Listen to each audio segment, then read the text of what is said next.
here. I'm Reverend Bruce Lamb, the Minister of Faith Formation at the Riverside Church, and it's my pleasure to welcome you to today's program, Forbidden Black Love, America's Hidden Civil Rights Issue.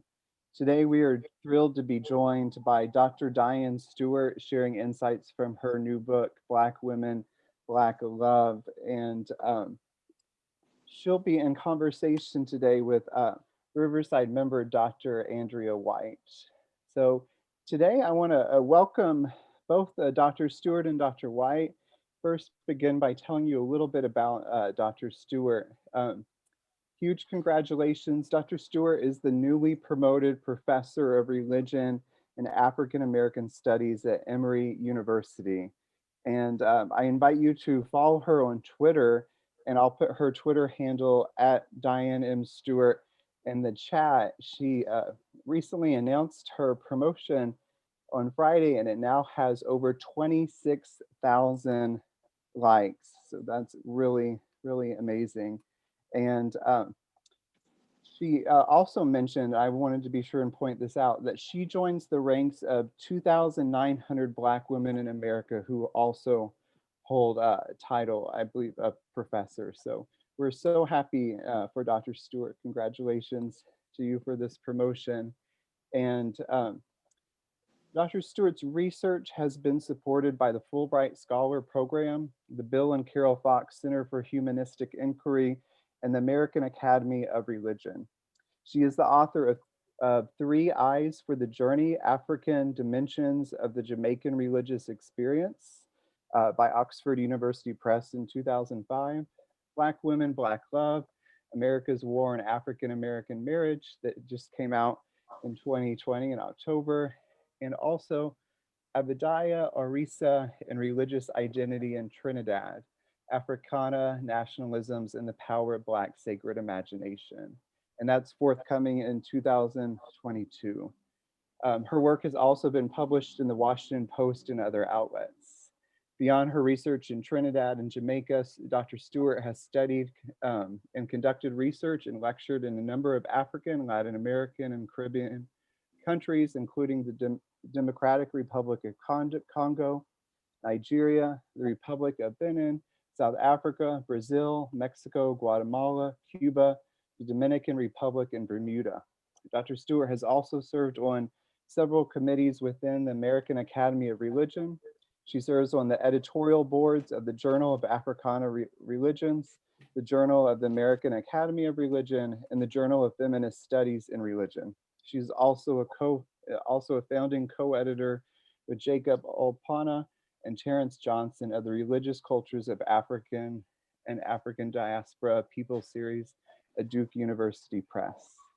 We are so happy to welcome Dr. Stewart here today, and also in conversation with our own Dr. Andrea C. White, is a member of Riverside Church and a professor at Union Theological Seminary, the professor of theology and culture at Union Seminary right next door to Riverside.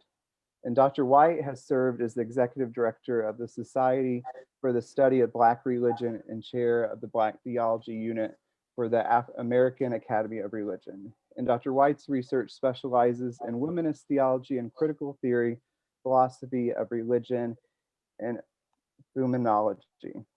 Her forthcoming volume is The Scandal of Flesh, Black Women's Bodies, God, and Politics. She is also the author of The Back of God, A Theology of Otherness, and Karl Barth and Paul Ricoeur, and editor of several future volumes, including Political Theology on Edge with Catherine Keller and Clayton Crockett, and The State of Black Theology. We're so glad to welcome Dr. Stewart and Dr. White to be with us here today. Dr. Stewart's book is Black Women, Black Love, and I encourage you to buy it and read it if you haven't already. I've read it twice now. It's very good, and commend it all to you. So without further ado, let us give a warm Riverside welcome to Dr. Andrea White and Dr. Dianne Stewart. Many thanks to you both. Welcome. Good afternoon, Bruce. Thank you so very much for introducing both of us. I'm so excited to have the amazing, phenomenal Dr. Dianne Stewart with us today. I have to share with you that I met my very first conversation actually with Dianne was in September 2015. I had just arrived at Emory University where I used to teach. And I said 2015, I meant 2008. 2008, it was that long ago. And I remember being in Party City shopping for my two girls for their birthday parties. And I did not leave Party City for another hour, hour and a half because Dianne Stewart called me and we were on the phone in our very first conversation forever. And I feel like we haven't stopped talking since. I'm so excited to be in conversation with her. You're gonna absolutely love this book if you haven't read it yet. And it's just so appropriate to be able to talk about this on Valentine's Day. Um, so thank you, Dianne, for being with us. And I must also share, Dianne is an alum of Union Theological Seminary, where I now teach here in New York City, as Bruce mentioned, next door to Riverside. And I want to give a shout out to some folks who are with us from the Black Women's Caucus from Union. So thank you for being with us today. And with that, I'm going to turn it over to Dianne. Thank you so much. I am so delighted to be here as a graduate of Union. While I was at Union studying for my PhD, I visited Riverside several times, and it's always been such a robust, welcoming, progressive community. So I am truly honored to be hosted today by Riverside. Thank you, Reverend Bruce Lamb, and thank you, Dr. Andrea White, for setting this up, for arranging everything, and for hosting me. Um, Dr. White, since you started with shout outs, I cannot help myself. Martha Wiggins is on this call. I just see the name. I adore you, Reverend Dr. Martha Wiggins, or maybe it's just Hi, Dr. Martha Dianne. Wiggins. Hi. Oh my goodness. I've been trying to find your phone number for ages. Please find me and email me. I will do I that. I am so delighted that you're here and others of you. I'm just kind of looking to see if I see anyone else I know. I'm not sure, but thank you. I would love to begin by reading from the first chapter of my book. It's called Jumping the Broom, Racial Slavery and the Roots of Forbidden Black Love. And I'm gonna put these glasses on so I can really see well. Never marry again in slavery. A peculiar piece of advice, poetic in its brevity and clarity. No other arrangement of 5 common words could better reveal the contradictions confining enslaved Black women's options for sustained romantic love and marriage during their years of bondage in this country. When 24-year-old Margaret Peggy Garner uttered these words to her husband Robert on her deathbed, she certainly was not the first among Black women in America to change her mind about the benefits of marriage while legally enslaved. The singular message gleaned from the initial 250-year period of Black involuntary presence in this country is that slavery constituted the first battlefield in America's war on African American marriage, making marriage unstable and unworkable for millions of African descendants. This fact must be tempered, however, by testaments of bond persons' inscrutable capacity to make a way out of no way. In the thick of their daily battle for love, not all vanquished by slavery succumbed to the forces bent on destroying their bonds of affection. Undeniably, a good number accommodated the spoken and unspoken rules of forbidden Black love, but some fled north to pursue Black love. Some chose enslavement over manumission to preserve Black love. Others sacrificed their lives for Black love. and some, like Margaret Garner, killed in the name of Black love. Margaret initially began her northward quest not to kill, but to pursue unfettered Black love, self-love, love of her husband, Robert Simon Jr., of her family, and of course, of freedom. On January 27, 1856, after fleeing bondage in northern Kentucky, the Garners, their 4 children, Robert's parents, Simon Sr. and Mary, and 9 friends from neighboring farms traversed a frozen Ohio River and separated into smaller units. The 3 generations of the Garner family remained together and sought refuge at the home of Margaret's uncle, Joe Kite. Within hours, their hopes of securing freedom farther north were thwarted, as slave catchers and US Marshals hunted them down and surrounded the house with reinforcements. Robert, however, not only had left Kentucky with his master's horses, but also had taken his gun and used it in the showdown with authorities. Defending his family's liberty, Robert discharged his weapon and wounded 1 or more of his opponents, while his pregnant wife killed their 2-year-old daughter and injured their other children as she attempted to kill them and herself. At this critical crossroads, Margaret was forced to choose between surrendering her children to a world of unending horrors or fleeing from it eternally. Although outnumbered and overpowered by their opponents, Margaret achieved a measure of victory in sparing at least one of her children from returning to slavery's stranglehold. Margaret's Black maternal actions can only be understood through the prism of slave life. One contemporary newspaper reported that Margaret, quote, and the others complain about cruel treatment on the part of their master and allege that as the cause of their attempted escape, end of quote. Margaret certainly had revealing scars to this effect. "White man struck me," was all she said in response to inquiries about what had to have been flesh wounds that left such glaring imprints on her left cheek and temple.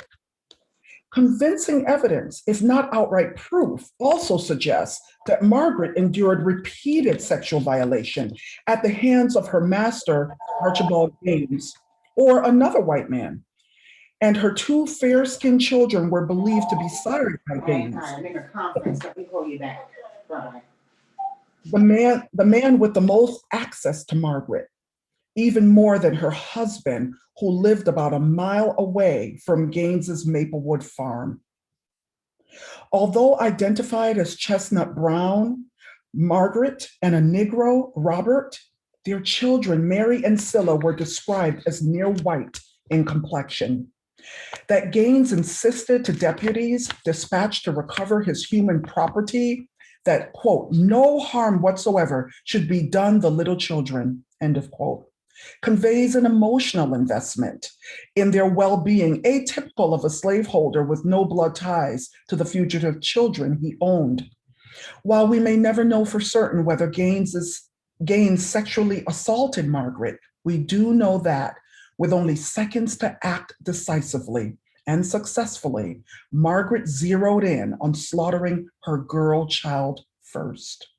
Cutting her throat 5 inches long and 3 inches deep from ear to ear, Margaret ensured that 2-year-old Mary would not return to the physical, sexual, and reproductive violation awaiting her at the Maplewood farm.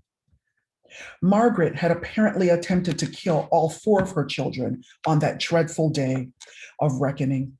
After the family was apprehended, her sons, Tommy and Sammy, ages 6 and 4 respectively, were found with knife wounds across their backs and shoulders. And her infant daughter, Scylla, had sustained a blow to the head and shoulders. A blow to the head from a shovel.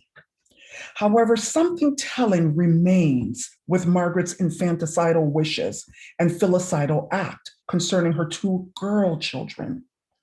A local minister, Reverend P.C. Bassett from Cincinnati Fairmount's Theological Seminary, interviewed Margaret after Mary's death during which she denied any mention that she was temporarily insane. I was as cool as I now am, and would much rather kill them at once and thus end their sufferings than have them taken back to slavery and be murdered by piecemeal. According to Bassett, quote, she then told the story of her wrongs. She spoke of her days of unmitigated toil, of her nights of suffering while the bitter tears coursed their way down her cheeks. End of quote. Another curious detail about Margaret's daughters might help answer the question of how Margaret suffered under cover of night. Her two near white girls and the baby she was carrying at the time of her recapture were conceived during the exact periods when Gaines's wife, Elizabeth, was pregnant and unable to engage in sexual relations with her husband without endangering her and her unborn baby's health. 2 years after the Garner family's dreadful episode, tuberculosis finally granted Margaret the death she had long preferred to enslavement. She was survived by her husband and 2 sons. Married bondpersons like Robert and Margaret experienced a peculiar type of spousal abuse at the hands of the slaveocracy, forced to suffer as powerless bystanders at scenes of their wives and husbands being beaten, raped, verbally threatened, and subjected to other unforgettable injuries. In an interview, Robert's mother, Mary, who described herself as, quote, a mother of 8 children, most of whom have been separated from her, confessed that, quote, her husband was once separated from her 25 years, during which time she did not see him. And could she have prevented it, she would never have permitted him to return, as she did not wish him to witness her sufferings or be exposed to the brutal treatment that he would receive, end of quote. The emasculating shame Simon Sr. and Robert suffered while married to women they could not defend against the humiliating and torturous assaults they witnessed undoubtedly led Robert to the same conclusion his wife expressed: never marry again in slavery. When Robert did remarry, it was not until after emancipation. Dianne, thank you for that gripping opening of your book. It's so powerful, and what a way to start the conversation. Throughout the book, you take up these deep, deep intimacies of Black women's lives and the tragic stories of trauma, but also stories of resilience. And the book reads really quite personally, although there are only a few autobiographical moments in Black women, Black love. It reads like a deeply personal story. So I'd like to ask, how did you come to write this book, and why is this topic important to you? The force of personal conviction comes through every page. So I'd like to know how it got started. Thank you.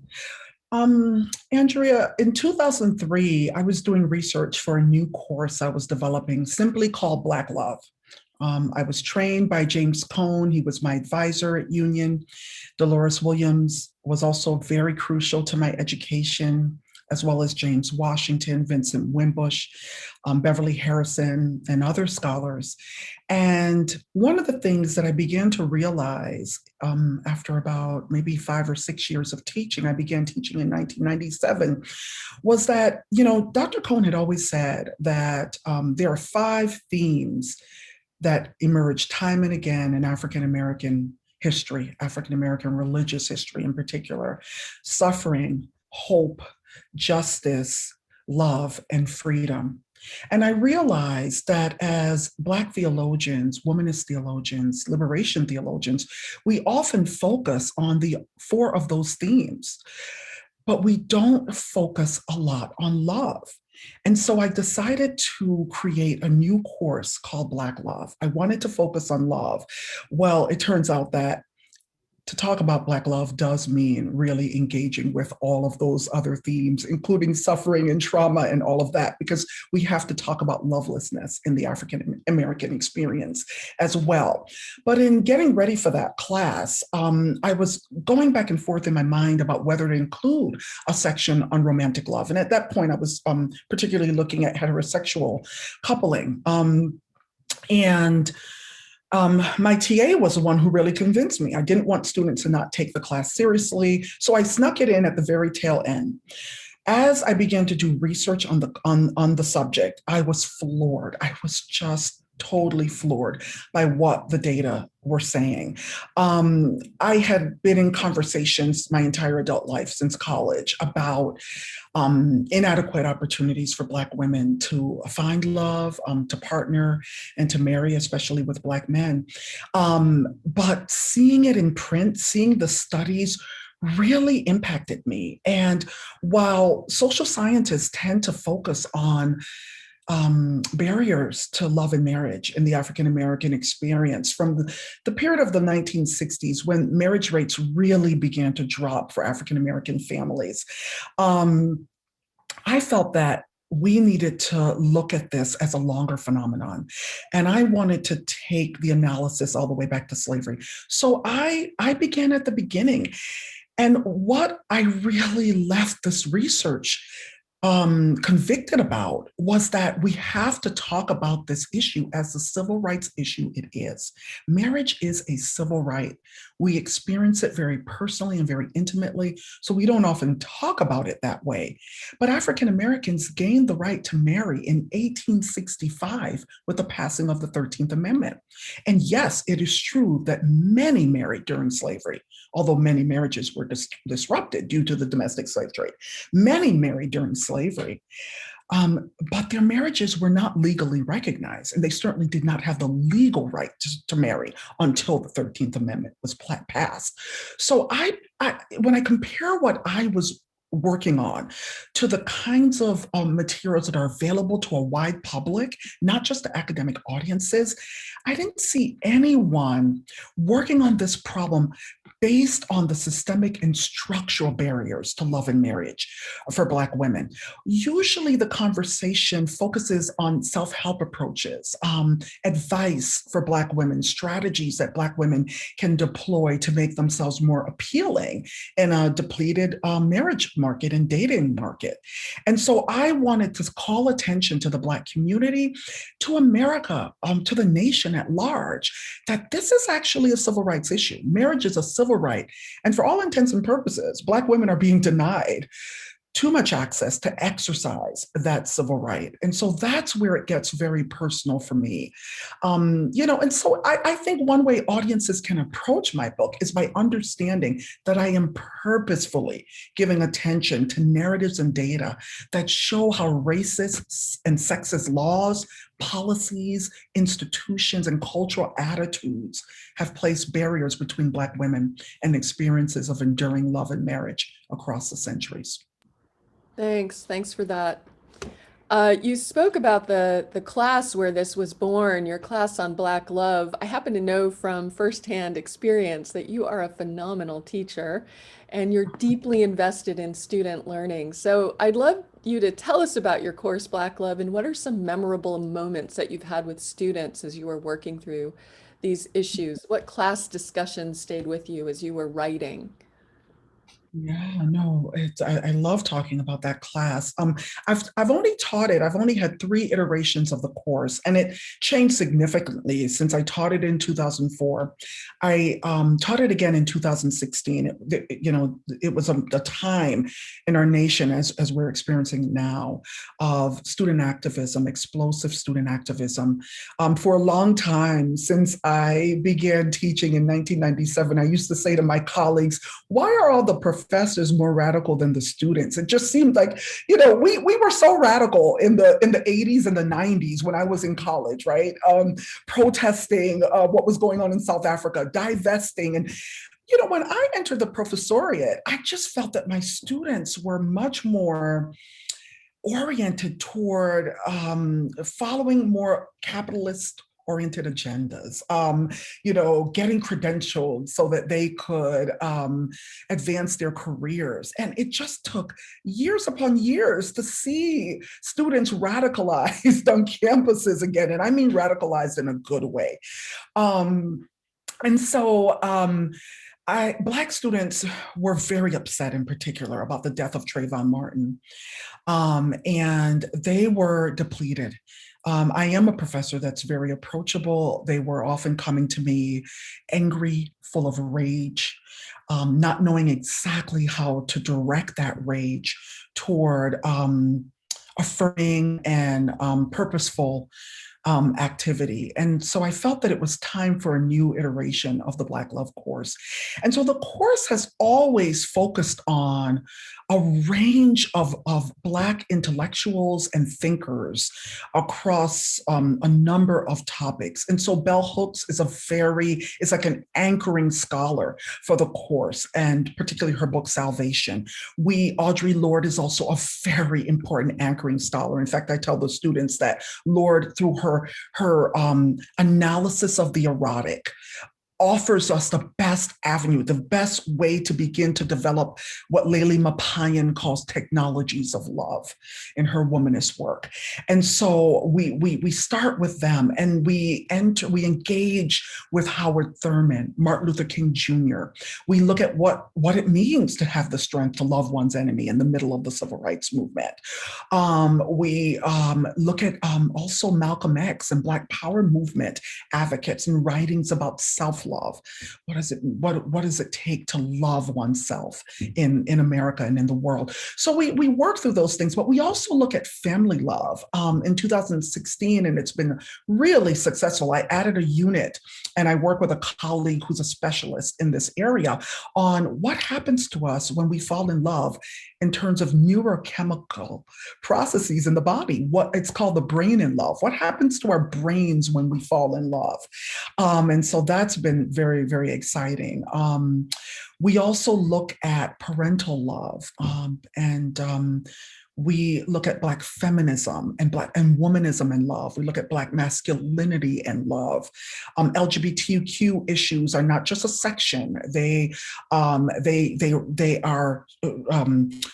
interwoven throughout the entire class. And even though my emphasis on romantic love works with data pertaining to heterosexual coupling and marriage, I think after the 2020 census, I can expand that, because the 2020 census has collected data on same-sex coupling and love. So we'll see what happens there. But it's a very exciting class. We also look at pop culture and love. We've looked at issues around the sex industry, for example, film and media, and images of Black love in the media, heterosexual coupling and same-sex coupling. So it's a very robust, it's a very full course. In terms of the discussions that stayed with me, well, one thing that I found in the class, and even in my general discussions with Black female students in the academy, they're not so interested or focused on marriage. That's not their concern, but they're very interested and concerned about dating. No matter what their sexual orientation is, they're very interested and concerned about dating. When I talk with heterosexual Black women who are undergraduates, they're concerned about the fact that many Black men are interested in dating white women or racially ambiguous women, and they feel rejected.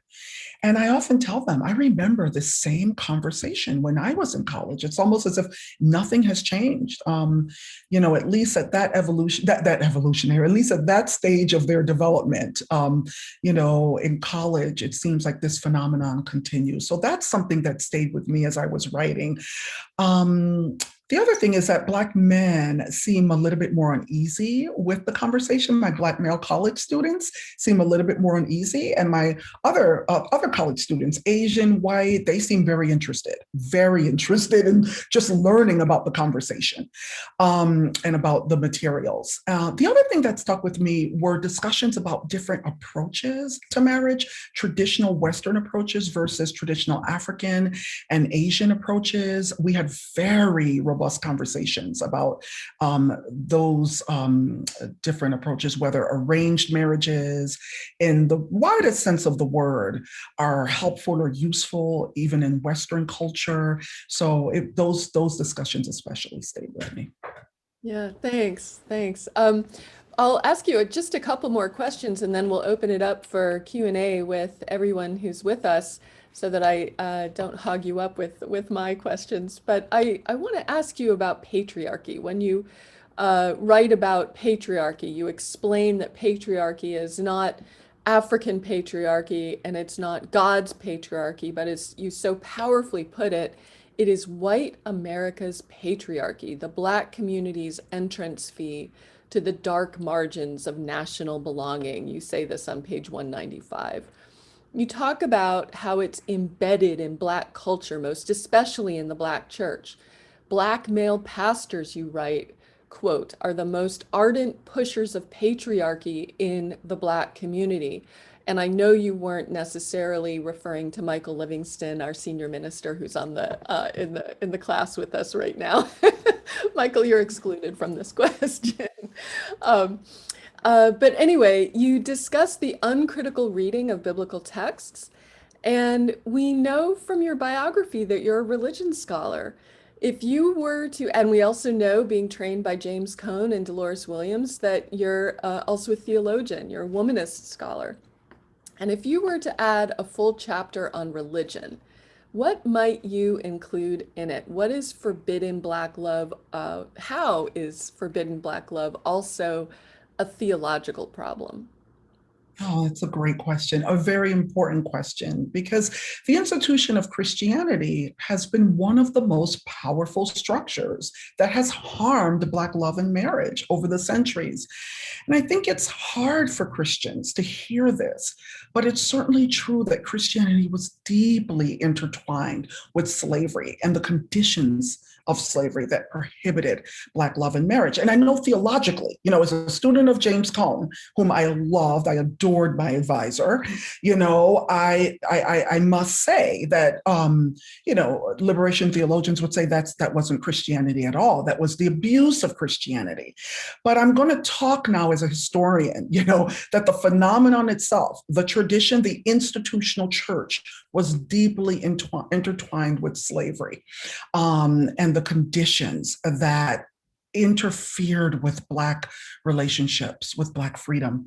So I would include a section on this history, and I would spend perhaps even more time on a subsequent section exposing the impact of Christian missionary activities in the South among ex-enslaved populations during Reconstruction. And even after, when missionaries and the institutional church were determined to re-educate African descendants, right, to relinquish their creative, flexible cultural approaches to courtship, marriage, and family. And the missionaries understood their approaches, African descended approaches, as unchristian and uncivilized. These customs would never make African Americans fit for authentic inclusion and authentic citizenship in the United States. So they had to be socialized out of this. And this happened in the historically Black colleges that were established by many of these Christian institutions. And we can look at the establishment of these schools as something, as a good for the Black community. But what kind of education did they receive in those institutions relative to how those students should approach or think about the African heritage that they had inherited, right? Especially around issues of courtship and marriage. And then in conversations with missionaries and other, or classes with missionaries in other contexts, it's really important to understand that history. It's very important to understand that after slavery, the Freedmen's Bureau, which was established to reconstruct the South, to create new institutions and restore a life for newly freed African Americans and poor whites, insisted across the board that the only way Black women could get work was through her husband's authority and approval. So this was new for Black women. This was totally new. Black women were liberated after slavery to enter patriarchal marital arrangements that were Anglo-American. And the Freedmen's Bureau would not allow Black women to have contracts of their own. Their husbands, they had to be navigated and negotiated through their husbands, because the Euro-Western approach to marriage was based on the doctrine of coverture, a doctrine that says you bond, you become one, you basically melt into your husband's identity as a woman when you marry, and your husband controls all property, all contract, all labor, is the final arbiter of everything that happens in that marriage. And so Black people were socialized to accept these arrangements for marriage. And some Black women protested. I mean, one of the things we see is Black women got married in wide numbers because they needed to feed themselves. They needed to be able to work. But many also abandoned those marriages when they realized how patriarchal they were established to be. So I think understanding that and understanding where the church had a hand in promoting these kinds of arrangements is very important. I would also include a section on biblical hermeneutics related to the African American experience and related to popular interpretations of scripture that reinforce Euro-Western patriarchal constructions of marriage and family. And finally, I would address how the Bible has been weaponized at times to support sexual violation of girls, boys, and women, and some common misperceptions that God favors male dominance and female submission in the marital home. Honestly, Andrea, you've given me a new book idea. I mean, I would need a book really to work on these issues, but those are some of the things I would certainly talk about. I would say it's a theological issue because the church, first of all, a majority of Black people in this country are Christian, say that they're Christian on national surveys and things like that. And a large percentage, 56%, say that they read the Bible every day. So many Black people are getting married in churches, are being influenced by pastors and ministerial staff when they're preparing for marriage, right? Going through counseling sessions about how to engage in the marriage, how to have a strong and healthy marriage. And if these ministers have a perception of marriage that promote the dominance of husbands and the submission of wives, that's something that we really do need to address. So I would want to address that in a chapter or book. I can't wait for that book. I'm going to ask you two more questions, and if it's possible, give us quick responses so that we can hear quick questions from others.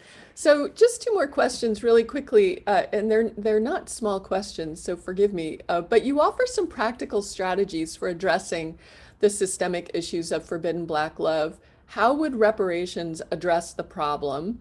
And then finally, I'll just ask you to address something that surprised me about the book. The title, of course, is Black Women, Black Love. And you take a pretty sympathetic approach to Black men, which surprised me. And there's a great deal of gender balance in how much you talk about men, how much you talk about women in the book. So I'd love to hear you tell us more about the sympathetic approach that you take to Black men. Absolutely. But yeah, because I'll do them very quickly. So yes, I end up arguing that there are three major issues we must tackle if we're going to turn a corner on this problem. We must address inherited poverty and wealthlessness, a term I coined, wealthlessness. We must address the idealization of the patriarchal nuclear family, which I've just been talking about, and we must address colorism and other forms of phenotypic stratification. I just call it CPS, in the African American community and the wider nation and the wider society. Reparations would particularly impact inherited poverty and wealthlessness. I actually draw on Dr. Derek Hamilton. He's an economist at the New School right there in New York City. I draw on his policy idea, his brainchild called baby bonds. And I think that would be a great place to start. It's just shy of being a reparations plan because it would impact everyone in the nation. But reparations, African American wealth was stolen for at least 10 generations. 10 generations. If we look at what the GI Bill did for modest and working class white families in just 1 or 2 generations, can you imagine where African Americans would be if their wealth had not been stolen for 10 generations? So reparations would be critical and crucial for that. And I'm so glad that it is a continued conversation in this era of awareness, deep awareness of anti-Black racism and violence in America. So to Black men, yes, I was just as surprised. I was just as surprised because there are actually a number of ways that one can consider where Black men are situated when it comes to the very low numbers of Black women who are married in America. And as I read through the materials, Andrea, I gathered that it was clear, really, that Black men had been severely victimized by forbidden Black love as well, right? Especially as it pertains to this paradox of patriarchy for Black men. Whenever it has been convenient for local, state, and federal governments to hold Black men accountable for patriarchal presence and provision for Black families, we have seen this expectation play out in government policies. However, at the same time, Black men have never been allowed to be patriarchs in America. For all of our history in America, most Black men have been locked out of the opportunities to provide adequately for their families. And so I expose episodes when this paradox has been most difficult. You can't miss it. For example, the Reconstruction era, the era of lynching, the thousands of Black men who were lynched because they were trying to be good patriarchs, set up businesses, provide for their families, lynched because they were economically viable, building their family's wealth. Right? So it's really important. Also, the period of when Black women begin to enter welfare programs in significant numbers, the late 50s and early 60s. Black male sexuality was policed. Black male opportunities for love were policed as much as Black women's were. So I thought it was very important to address this. And, I say in the book, we need to cultivate a new national affect regarding Black love and marriage, one that never forgets Zora Neale Hurston's vernacular theorization that the Black woman is the mule of the world, and one that simultaneously creates what Alicia Gaines calls empathy plus for Black men and Black males and their structural alienation from gainful employment as well as wealth building resources and opportunities. Thanks. Those are powerful responses to difficult questions. So I'll hand it over to Bruce, and Bruce, I'll let you take it from here to moderate the Q&A. Oh, great. Thank you so much. So we have a hand already raised from one of our friends, Dr. Moju Funke. Go right ahead. I'll unmute you, and other friends, when you're ready with questions, just raise your participant hand and I'll call on you for Dr. Stewart and Dr. White, or if you'd prefer to write a question in the chat, you can do that as well and we'll read it. Go ahead. Thank you. Thank you so much. This was a beautiful presentation, and I'm definitely going to get your book and read it closely. About the structural barriers to Black love, what are the continuities that you see, and what has changed? Because I have a lot of nieces, brilliant Black women, and they're single not by choice, there are also a lot of stereotypical responses in this society about, Black love and Black family. So what has changed over time and what remains the same? And, how do people navigate these challenges? It's a great question. Thank you. Is it Dr. Okome? Or Funke, yeah, Funke. Oh, cool. Okay. Okay. Thank you. Thank you so much for that question. Well, there are three major, well, they're all major, three major and one consequential barrier that I saw when I looked at patterns across history, across the centuries of African American involuntary presence in this country. And the first is the separation of Black couples and families. And certainly, we see that with the slave trade, the very slave trade itself, that most of the women that would have been captive on cargo ships en route to the Americas and the Caribbean would have been married women. So the separation began there and continued in slavery. The second issue that I saw, the second phenomenon is racist sexist. And I spell that racist hyphen sexist because I believe Black men experience a form of racist sexism. Black women experience a form of racist sexism because of who we are. It's different how we're embodied. And so racist sexist legislation or racist sexist implementation of supposedly neutral laws. So for example, in 1643, the colony of Virginia passed a law that tithed Black women's labor. Black women's labor was taxed. And okay, all people involved in agricultural labor, all men, I should say, involved in agricultural labor, their labor was taxed. But this is the first time that any woman's labor was taxed. It was Black women alone, not white women. And if they were married, their husbands were expected to pay that tithe. If they were not married, if they were enslaved, their master was expected to pay it. And what historians are seeing in the census records is that Black men are marrying white women at that time.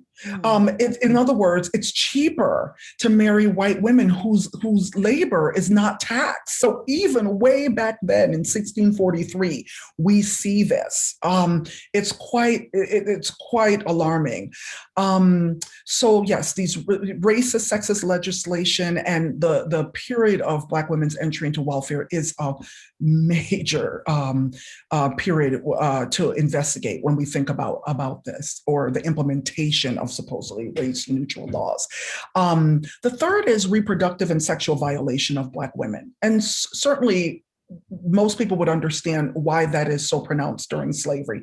And even after, we know that Black female, and I say female meaning girls, adolescent girls and women, female domestic laborers continued to be violated and sexually violated and abused as they worked in white homes by white men, white sons, their white male employers. So this is not just limited to slavery, but this reproductive and sexual violation continues even into the early, up to the mid, and some people would say now 20th century in terms of how Black women have been handled by the state in terms of welfare policies, eugenics policies that were popular in the 20th century that sterilized people that the state believed were undesirable, sterilized them against their will. I talk about one case, Elaine Riddick from North Carolina, who was sterilized at 14 in 1968.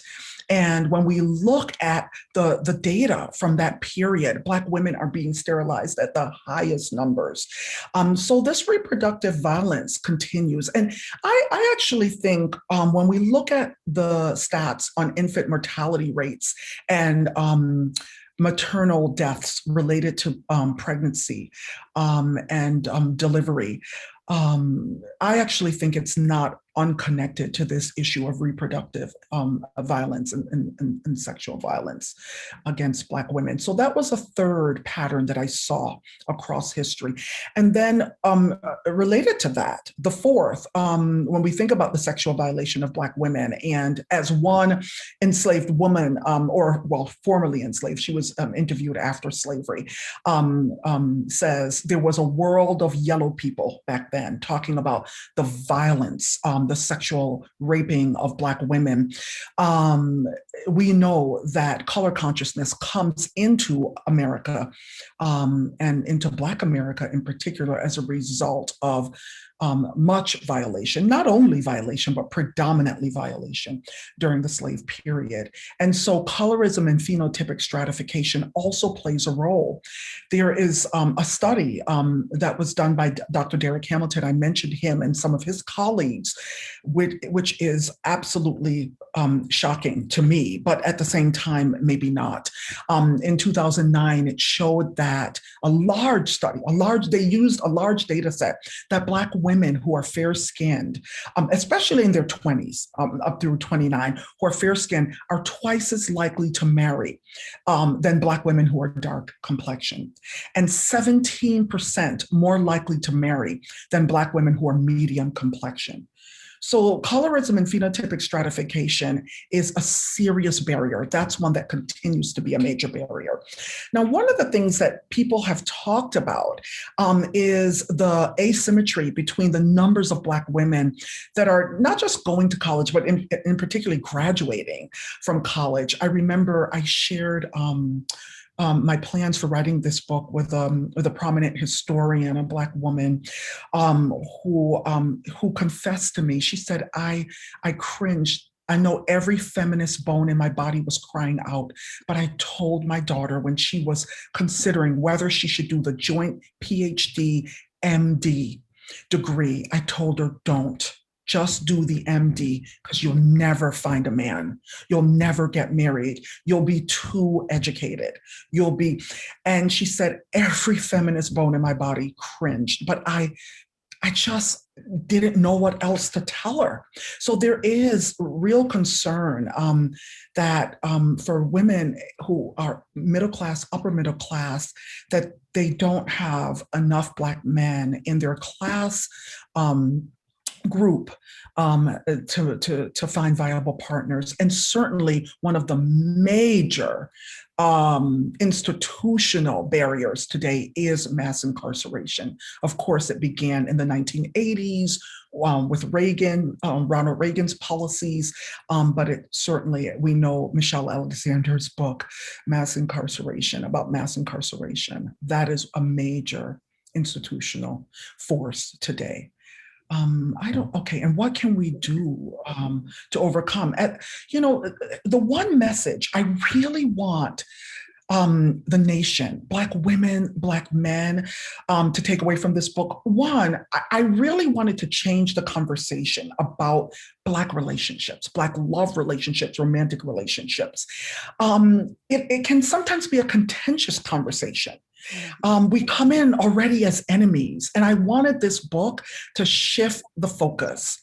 So I wanted to do that and to convince Black women and men, particularly Black women, who are excellent at civil rights activism. I mean, Black women and men, but Black women are the backbone of civil rights activism in America. It's Black civil rights activism that has opened up opportunities for all other Americans in this country.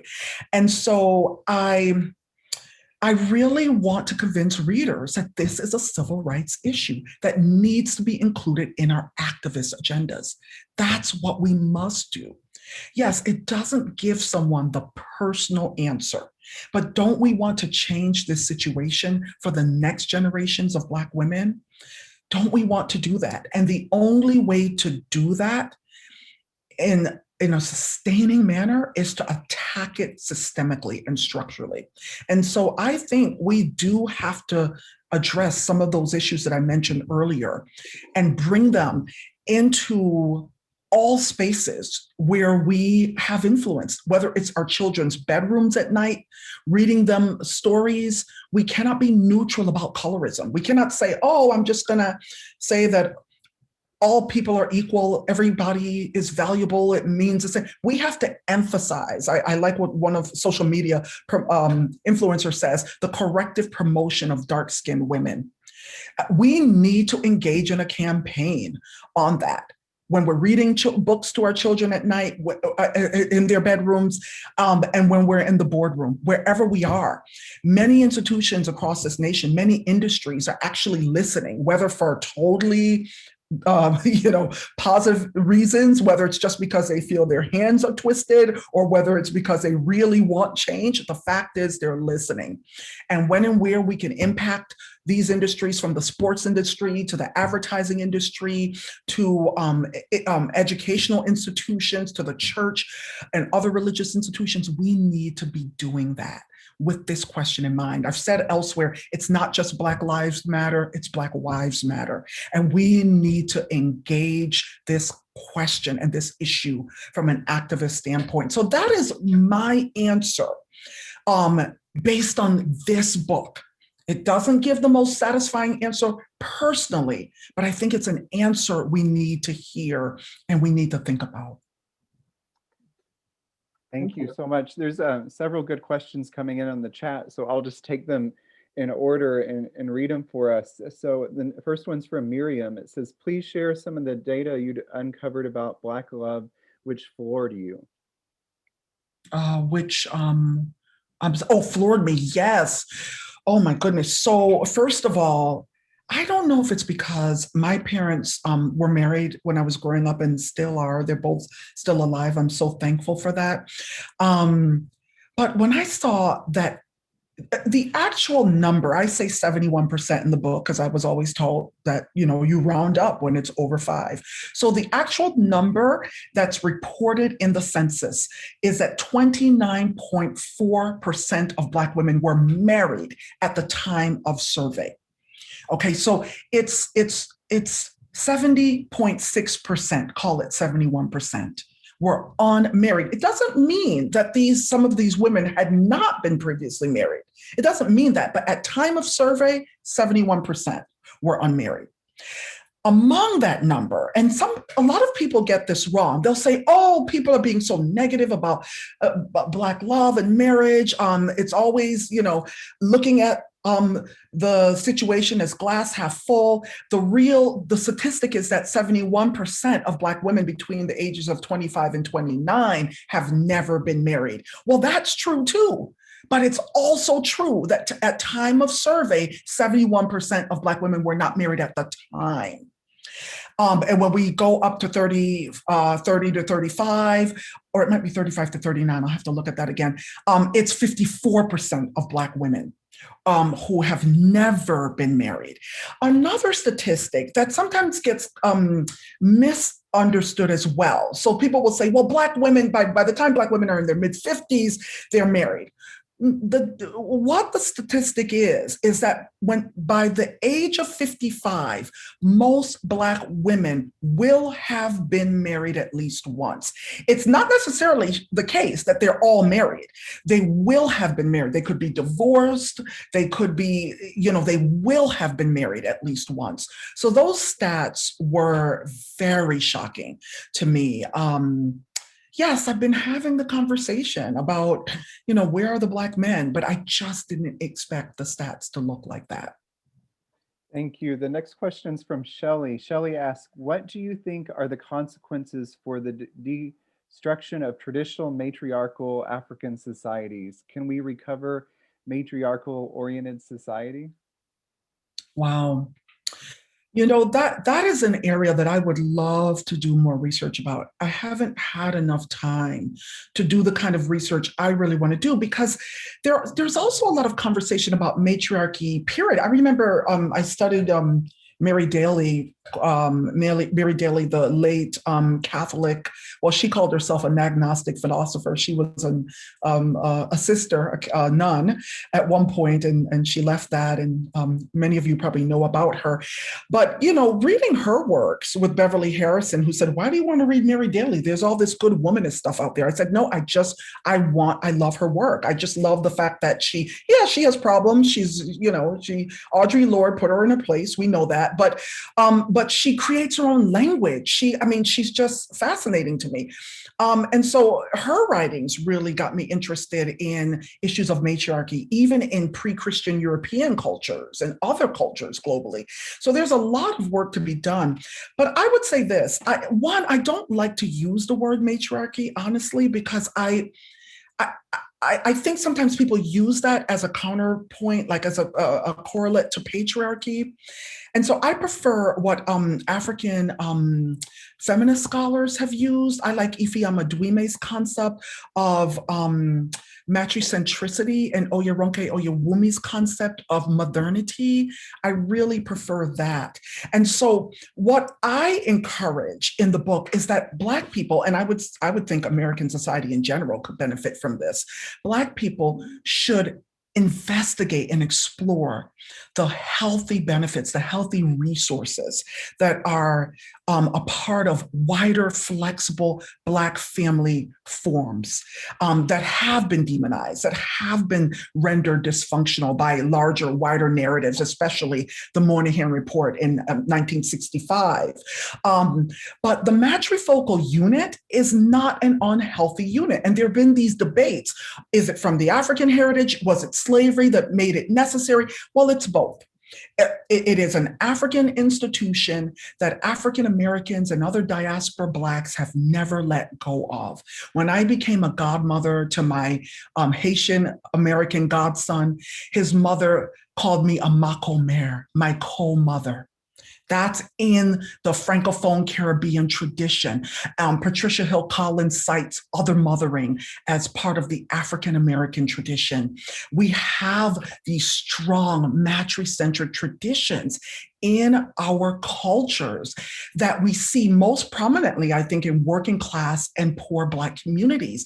And we tend to look down on them. It's time for us to understand that these traditions, these institutions are functional and supportive, and it's time to celebrate them. In fact, I go as far in the book as calling what Michelle Obama did. I said she turned the White House into the Black House by instituting the first Africana kinship structure in that house. She brought her mother, Marion Robinson, in there and introduced that matrifocal unit, taking it from the slave quarters to the headquarters. When Marion Robinson moved in to help raise her grandchildren, right? And Hillary Clinton talked about it takes a village to raise a child. She wrote a book about it. But what does Michelle Obama do? She does exactly what's in her African heritage. She falls back on that matrifocal tradition of having her mother move in with her. So these traditions are accessible to us. It's time for us to build our kinship structures beyond this heteropatriarchal nuclear family structure.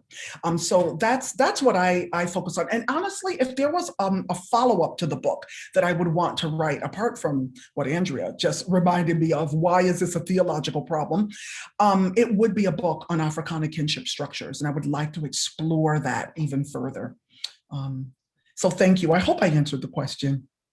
Thank you. Next question is from Leslie. She asked, can you talk about the changes you've seen across time in media portrayal of Black love relationships and how it influences how Black people view each other? Wow. Yes. Okay, confession. I'm not a big television watcher. I really am not. I don't pay that much attention to pop culture. If it's the Leslie, I think, who asked this, Leslie knows someone who was my TA, who did the session in the Black Love course on pop culture and Black love. But when I was getting ready to write the book, a friend of mine said, look, I know you don't watch TV. I know you don't like it, but you have to watch Being Mary Jane. You have to watch it. I watched every single episode. And it was very, very instructive. I also watched in the earlier period, in the early 2000s, Soul Food, which is another great series. That was one of my favorites. That was something I did watch that portrayed Black love and marriage. And then I watch Queen Sugar now. So I'm getting better. I've watched Oprah Winfrey's series on Black love, which I really like, and I like to juxtapose that against these reality TV shows, which I think are very harmful. They're capitalistic, they're neoliberal, even love can be placed in the market, in this market of competition, and whoever brings their best game is the winner. No, there are many forces and factors impacting why certain people get chosen and certain people don't get chosen on these shows. And I think it turns love and marriage and something sacred and substantive into something quite trivial. And so I'm very concerned about these reality television shows. I much prefer the Oprah's Black Love. I know that there was some critique about the couples and that Oprah was showing too many racially ambiguous couples, I believe, or maybe racially ambiguous women. There was some pushback, but the substance of the show is really good. I really do like that. So I do think, I mean, one of the things, when I think back, I have a friend who says, gosh, you know, I'm watching every episode of Good Times. And I don't understand why. I think my parents wouldn't let me watch it when I was young because they lived in the projects. But man, it is so good, right? So when we go back to something like Good Times or the Jeffersons, I mean, these were very positive representations of Black men and women who were married, who loved one another, who didn't cheat on one another, who didn't, treat each other with disrespect. So those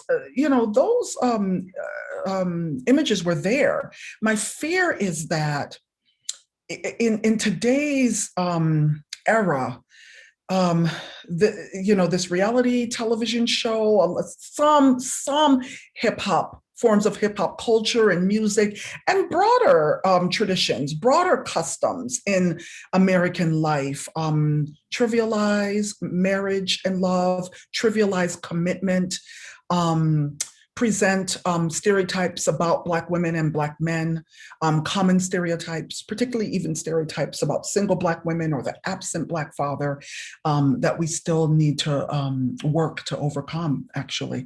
So that's, I think I'll leave it at that for now. And I'll try to be better at watching more TV.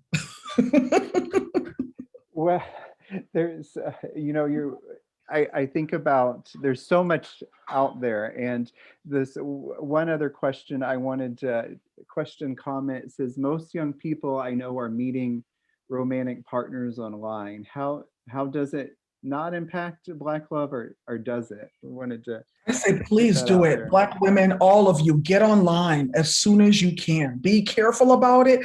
I mean, why wouldn't you? My goodness. I mean, you have the opportunity to meet a much wider array. In fact, I just told a young Black woman that I'm very close to, let's go ahead and set up your account. I think you should be on about 3 or 4 dating sites. You have very little experience with dating, and you have COVID to protect you. You're not going to meet anybody anywhere. You can get to know what you like, what you don't like. You can begin to have conversations. She's heterosexual. You can begin to have conversations with potential male suitors. You can, you can always block their numbers if you begin to talk or text and you don't like them. Come on, let's get with it. Let's do it. I think it's great. I think it's great that women are doing this and are able to have another avenue for meeting people. I just think we have to and should be very careful and safe about how we do it. One of the stats that I do talk about in the book is that OkCupid study. That's another one that shocked me. Or did it? That says that Black women are the least desired for dates on a wide range of dating sites that they polled. The least desired, regardless of how people present their desires. When it comes down to it, Black men are negatively represented by Asian men, Latino men, white men. Black men have a slight preference for Black women, but their preference for Asian and Latino women are twice as high as their preference for Black women, which is disheartening for a lot of Black women. Now, keep in mind, this is for dating. This is for dating. I don't think we can necessarily make the jump to say that this is also for marriage. I think that's a different survey. I don't think we can make that jump. I think we have to remember that this is for dating, because some people see dating as something, this is fun, I have no commitments, and they see marriage very differently. So yeah, I say go for it. Be safe about it. Don't go on dates with anyone unless 3 or 4 people know who you are, where you're going. Give them all the information. With new people, I mean, just be really careful. But I think it's great. Thank you. There's a lot of other comments in the chat that we can look at. We're running out of time, but just wanted to highlight a couple just things that people saying thank you. This is so fantastic, brilliant work, really a lot of gratitude to you, Dr. Stewart, for bringing this to us today. So thank you for that. I wanted to throw it back to Dr. White and give you both the opportunity to have any closing questions or thoughts before we go. So thank you. This has been just such a powerful discussion today. We're so glad you're with us. Thank you so Thanks, much. Bruce. Thanks for organizing this. And I'll just say a word of personal thanks to Dianne because I'm always blown away by your work, always. And it's fun to be able to share how brilliant you are with my church community and my church family. So thank you, thank you. It's a personal thanks. And I also want to just repeat again, congratulations. We mentioned at the beginning, and if you were a latecomer, maybe you missed it. Dianne received word on Friday that she's being promoted to full professor. There are only 2,900 Black women in the entire United States who have been promoted to full professor, and less than a handful at Emory University. So this is a huge honor. If you're a Twitter follower, you might want to check out her Twitter posting where she shares the news. And she mentioned Michelle Alexander. I think she's too humble to mention that Michelle Alexander, the author of The New Jim Crow, also endorsed her book. So if you look at the back of her book, Michelle Alexander has written a really nice compliment for the book. But I encourage you to go out and get this book, read it cover to cover. It'll grip you.